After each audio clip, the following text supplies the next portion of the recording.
দীঘা মোহনায় এলো 15 লক্ষ টাকার মাছ। 9টা মাছ 15 লক্ষ টাকা দাম। শুধু এই যে দুটা মাছ দেখতে পাচ্ছেন, এই দুটা মাছই 6 লক্ষ টাকা, আর বাদ বাকি তো আলাদা দাম রয়েছেই। 48 কিলো 13,000 টাকা করে কিলো গেছে, মানে 6 লক্ষর উপর হচ্ছে দাম। তো অকশন কেমন হচ্ছে শুনতে থাকুন, কেমন অকশন হয় দীঘা মোহনায় মৎস্য নিলাম কেন্দ্রে। মাছগুলির নাম হচ্ছে তেলিয়া ভোলা। আপনারা গুগলে সার্চ করে দেখতে পারেন যে মাছগুলির কি ভূমিকা রয়েছে। আর বিশেষ করে এই মাছগুলি পটকাতে মেডিসিনের কাজে ব্যবহৃত হয়।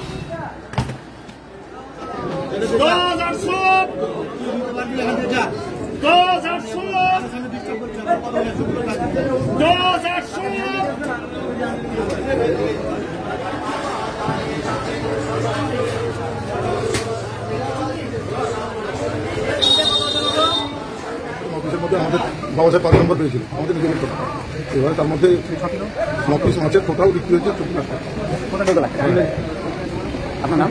আমার নাম শেখ রহিম, বাবা সাহেব আরো, বাবা সাহেব তোলা,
বারো